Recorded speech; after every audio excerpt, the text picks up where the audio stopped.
Hi மக்களே, அஸ்ஸலாமு அலைக்கும். எல்லாரும் எப்படி இருக்கீங்க? ஜஹனாஸ் குக்கிங் சேனலில் இன்றைக்கி நம்ம என்ன வீடியோ பார்க்க போகிறோன்னா, கிறிஸ்மஸ் ஸ்பெஷலாகவும் இந்த கிட்ஸுங்களுக்கு ரொம்பவே பிடிக்கக்கூடிய இப்போ லேட்டஸ்ட்டாக ட்ரெண்டிங்கில் உள்ள ட்ரிபிள் சாக்லேட் ப்ரௌனி தான், ஃபஜ்ஜி ப்ரௌனியை பற்றி தான் இந்த வீடியோ ஃபுல்லாக பார்க்க போகிறோம். ஈஸி மெத்தடில் வாங்க வீடியோக்குள்ளே போய் பார்க்க ஆரம்பிக்கலாம்.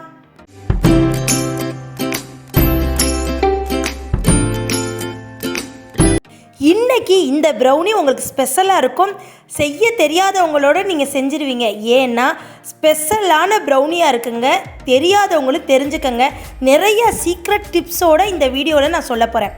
ஃபஸ்ட்டு நம்ம எல்லாமே நான் கொடுக்குற இன்க்ரீடியன்ட்ஸ் எல்லாமே நீங்கள் மெஷர்மெண்ட் கரெக்டாக இருக்கணுங்க. இப்போ நான் ஒன்று சொல்கிறேன், ஏற்கனவே வீடியோலேயும் நான் வேறு மாதிரி சொல்லியிருப்பேன், இந்த வீடியோவில் பார்த்துக்கோங்க. நம்ம சாக்லேட் அளவை பொறுத்து பட்டர் கூட்டிக்கிறணும் குறைச்சிக்கிறணும். இப்போ நம்மளுக்கு ஒன்ஸ் நான் காம்பவுண்ட் டார்க் சாக்லேட் வாங்கி அதை 100 கிராமும் பட்டர் 100 கிராமும் வைக்கிறேன். இப்போ இந்த காம்பவுண்ட் சாக்லேட் உங்களுக்கு ஒரு தடவை பண்ணி நல்லா வரலன்னா நீங்கள் பட்டரில் க்யூப் இருக்கும்ல, 2 பீஸ் எக்ஸ்ட்ரா சேர்த்துக்கோங்க. க்யூப் சொல்லுவோம்ல, அதில் 2 பீஸ் சேர்த்துக்கோங்க. இல்லாட்டி நீங்கள் 10 to 20 கிராம் எக்ஸ்ட்ரா எடுத்துக்கோங்க. இப்போ இதை மெல்ட் பண்ணுறதுக்கு நீங்கள் டபுள் பாயில் மெத்தட்லேயே மெல்ட் பண்ணலாம். இல்லாட்டி நீங்கள் ப்ரீஹீட் பண்ணி வச்சுட்டு ஆஃப் பண்ணிடுங்க. ஏன்னா இந்த பட்டர் முறிகிடக்கூடாது. அதனால் இந்த பட்டரையும் சாக்லேட்டையும் அந்த ஆஃப் பண்ணதுக்கப்புறம் நீங்கள் உள்ளே வச்சுட்டா நீங்கள் மெல்ட் ஆயிரும். மெல்ட் ஆனதுக்கப்புறம் விஸ்கை வச்சு நல்லா மிக்ஸ் கொடுத்துக்கோங்க.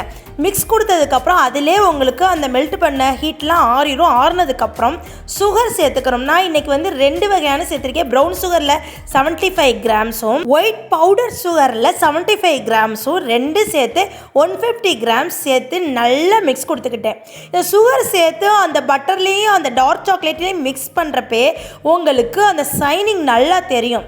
அதை விட 1 by 1 எக்கு சேர்த்துக்கணும். ஃபஸ்ட்டு ஒரு எக்கு சேர்த்து நல்லா மிக்ஸ் கொடுத்ததுக்கப்புறம் 2வது எக்கு சேர்த்து நல்லா மிக்ஸ் கொடுத்துக்கணும். மெஷர்மெண்ட் முக்கியங்க. Dark chocolate 150 gram. அதே மாதிரி சுகருமே நீங்கள் ஈவனாக எடுத்துக்கலாம், இல்லை ப்ரௌன் சுகர் மட்டும் எடுத்துக்கலாம், இல்லை பவுடர் சுகர் நீங்கள் எடுத்துக்கலாம். 2 சேர்த்து நான் 150 கிராம்ஸ் எடுத்திருக்கேன். அப்புறம் 2 முட்டை போட்டு நல்லா மிக்ஸ் கொடுத்ததுக்கப்புறம் வெண்ணிலா எசன்ஸ் 1 டீஸ்பூன் எடுத்திருக்கேங்க. இதையும் போட்டு நல்லா மிக்ஸ் கொடுத்துக்கோங்க. அப்போ தான் உங்களுக்கு எக் ஸ்மெல் வராது. ப்ரௌனி தானே, டார்க் சாக்லேட் தானே, நம்மளுக்கு எக் ஸ்மெல் வராது அப்படிலாம் நினைக்காதீங்க. எக் ஸ்மெல் வரும். அதனால் நல்லா மிக்ஸ் கொடுத்துக்கிட்டிங்கன்னா தான் உங்களுக்கு எக் ஸ்மெல் வராது. இந்த மாதிரி நல்லா மிக்ஸ் கொடுத்ததுக்கப்புறம் இப்போ விஸ்க் எடுத்துடணுங்க. இப்போ ட்ரை இன்க்ரீடியன்ட்ஸ் நம்ம சேர்க்க போகிறோம். நீங்கள் ஏற்கனவே நீங்கள் ஒரு பவுலில் 100 கிராமுக்கு கரெக்டான மெஷர்மெண்ட்டில் மைதா எடுத்துக்கிட்டேன். 20 கிராமுக்கு கொக்கோ பவுட்ரு எடுத்துக்கிட்டேன். அப்புறம் அரை டீஸ்பூனுக்கு பேக்கிங் பவுட்ரு எடுத்துக்கிட்டேன். இது எல்லாம் நீங்கள் சளிச்சிட்டு 1க்கு 3 தடவை சளிச்சிட்டு மிக்ஸ் கொடுத்து வச்சுக்கிறணும். நான் இதிலே சளிச்சிக்கிறேன், அதிலே மிக்ஸ் கொடுத்துக்கிறேங்க. நான் ஏற்கனவே 2 தடவை தனித்தனியாக நான் சளிச்சு நம்ம வாங்கினதுக்கப்புறம் நான் சளிச்சு தான் வைப்பேன். அந்த மாதிரி சளிச்சு வச்சாலும் இப்போ எல்லாத்தையும் மிக்ஸ் கொடுத்து சளிச்சிக்கிறேங்க. சளிச்சதுக்கப்புறம் ஸ்பெக்டுலா ஸ்பூனில் தான் நீங்கள் மிக்ஸ் கொடுக்கணும். கட் பை ஃபோல்டு மெத்தடில் நீங்கள் மிக்ஸ் கொடுத்துக்கணும். அப்போ தான் உங்களுக்கு கரெக்டாக ஈவனாக ஸ்ப்ரெட் ஆகும். பாருங்கள், நல்லா மிக்ஸ் கொடுத்துக்கிட்டு ஒரே மாதிரி மிக்ஸ் கொடுத்ததுக்கப்புறம் நம்மளுக்கு ப்ரௌனி பேட்டர் ரெடி ஆயிடுச்சு. ஃபைனலாக இந்த ப்ரௌனி நீங்கள் சிங்கிள் ப்ரௌனி இல்லை, டபுள் சாக்லேட் ப்ரௌனி இல்லைங்க, ட்ரெண்டிங்கில் உள்ள ட்ரிபிள் சாக்லேட் ப்ரௌனி தாங்க இப்போ நான் செஞ்சுக்கிட்டு இருக்கிறது. ஃபைனலாக நம்ம சேர்க்க போகிற இன்க்ரீடியன்ட்ஸ் ஒயிட் சாக்லேட்டில் நான் பாதி 75 கிராம்ஸும் அப்புறம் மில்க் சாக்லேட்டில் 75 கிராம்ஸும் ஈவனாக எடுத்து இதில் கொஞ்சம் மட்டும் நான் வச்சுருக்கேங்க. ஏன்னா ஒயிட் சாக்லேட்டில் மட்டும் கொஞ்சம் எடுத்து வச்சுருக்கேன். அதை நம்ம பேட்டர் போட்டதுக்கப்புறம் மேலே போட்டுக்கலாண்டு. இப்போ மிக்ஸ் கொடுத்ததுக்கப்புறம் நம்ம எப்போவுமே ப்ரௌனின்றாலே ஸ்கொயர் டின்னு தான். அது கொஞ்சம் ஷார்ப்பான எட்ஜஸாக இருந்தால் இன்னுமே சூப்பராக இருக்கும். என்கிட்ட ஷார்ப்பான எட்ஜஸ் இல்லைனால நான் பட்டர் ஷீட்டு போட்டு அதில் இந்த பேட்டரை சேர்த்ததுக்கப்புறம் நல்லா டேப் பண்ணதுக்கப்புறம் இந்த மாதிரி சாக்லேட் பீஸை மேலே இப்படி வச்சுட்டேங்க. ஏன்னா இதை நம்ம பார்க்குறதுக்கு அழகாக இருக்கும்ல, அதனால இந்த மாதிரி டேப் பண்ணிவிட்டு நான் இதை ரெடி பண்ணிக்கிட்டு இருக்கப்பயே மைக்ரோவனை ப்ரீஹீட் பண்ணி வச்சுட்டேன். மேலேயும் கீழேயும் ராடை ஆன் பண்ணிவிட்டு 10 மினிட்ஸ்க்கு ப்ரீஹீட் பண்ணியாச்சுங்க. இப்போ நம்ம பேட்டரை வைக்கிறப்ப, நம்ம மிக்ஸ் பண்ணி மாவை வைக்கிறப்ப ராடை கீழே மட்டும் செட் பண்ணிட்டு ஃபஸ்ட்டு 20 மினிட்ஸுக்கு நீங்கள் ஹீட் பண்ணிக்கோங்க. இப்போ மாவு நல்லா உப்பி வர்றப்ப அந்த 20 மினிட்ஸ் முடிகிறதுக்கு ஒரு 5 மினிட்ஸு கிட்ட மேராடையும் நீங்கள் ஆன் பண்ணிக்கோங்க. இந்த மாதிரி நீங்கள் செட் பண்ணி பண்ணிங்கன்னா ட்ரிங்கிள் டாப் வந்து உங்களுக்கு பேர்ன் ஆகாமல் சூப்பராக கிடைக்கும். எனக்கு இந்த பேட்டர் ரெடி பண்ணுறப்பே ட்ரிங்கிள் டாப் வந்து செமையாக வரப்போகுதுன்னு தெரிஞ்சிருச்சு. ஏன்னா மாவு வந்து சைனிங்காக இருந்துச்சு.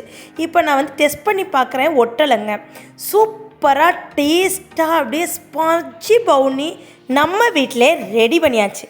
உங்களுக்கு ஃபஜ்ஜி ப்ரௌனி இந்த மாதிரி வேணுமா, பர்த்டே ஆர்டர் வேணுமா, கண்டிப்பாக நீங்கள் ஆர்டர் கொடுக்கலாங்க. கண்டிப்பாக நான் உங்களுக்கு இதை விட பெஸ்ட்டாக செஞ்சு கொடுப்பேன். ஃப்ரெண்ட்ஸ், இப்போ பாருங்கள் பீஸ் போட்டாச்சு. உங்களுக்கு இந்த இதெல்லாம் நம்ம முடிச்சுட்டு பார்க்குறப்ப நார்மல் ப்ரௌனியாக இருந்தால் 500 கிராம் சம்திங் வரும். இப்போ நான் வந்து ட்ரிபிள் சாக்லேட் நமக்கு எக்ஸ்ட்ரா கட் பண்ணி 150 கிராம் போட்டிருக்கிறதுனால இதை ஃபைனலாக நான் வெயிட் வச்சு பார்க்குறப்ப 750 கிராம்ஸ் கிட்ட வந்துச்சுங்க.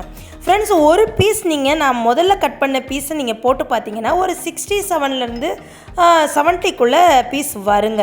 ஃப்ரெண்ட்ஸ் பாருங்கள், நம்மளுக்கு ட்ரிபிள் சாக்லேட் ப்ரௌனினா இப்படி எடுத்து பார்க்குறப்ப ஃபஜ்ஜி ப்ரௌனியாகவும் அதில் சாக்லேட் வந்து ஒயிட் சாக்லேட்டும் அப்புறம் மில்க் சாக்லேட்டும் தென்படுது பாருங்கள். இந்த ஒயிட் சாக்லேட் வந்து நான் வந்து காமன் சாக்லேட் இல்லைங்க, கொடைக்கானலில் விற்று வாங்கின சாக்லேட்டு தான். இது வந்து ஹோம்மேட் சாக்லேட்டு, அதில் நட்ஸு கிஸ்மிஸ் எல்லாமே இருந்துச்சுங்க. இதை சாப்பிட்டு பார்க்க செம்ம சூப்பராக டேஸ்ட்டாக அல்டிமேட்டாக இருந்துச்சுங்க. டெலிசியஸ் டேஸ்ட்டில் நீங்களே பார்த்துருப்பீங்க. அந்த ஃபஜ்ஜி அப்படியே மெல்ட்டான ப்ரௌனியோட சாப்பிட சூப்பராக இருந்துச்சுங்க. இதை இன்னும் ஃப்ரிட்ஜரில் வச்சு நீங்கள் மறுநாள் சாப்பிட்றப்ப இன்னும் உங்களுக்கு டேஸ்ட்டு வந்து சூப்பராக இருக்குங்க. இதே மாதிரி நீங்களும் உங்கள் வீட்டில் ஈஸி மெத்தடில் செஞ்சு சாப்பிட்டு பார்த்துட்டு எனக்கு கமெண்ட் செக்ஷனில் சொல்லுங்கள் ஃப்ரெண்ட்ஸ். லைக் பண்ணுங்கள், ஷேர் பண்ணுங்கள், கமெண்ட் பண்ணுங்கள், மறக்காமல் சப்ஸ்கிரைப் பண்ணிடுங்க ஃப்ரெண்ட்ஸ். நெக்ஸ்ட் வீடியோவில் பார்ப்போம். தேங்க்யூ மக்களே. அஸ்ஸலாமு அலைக்கும். பாய் பாய்.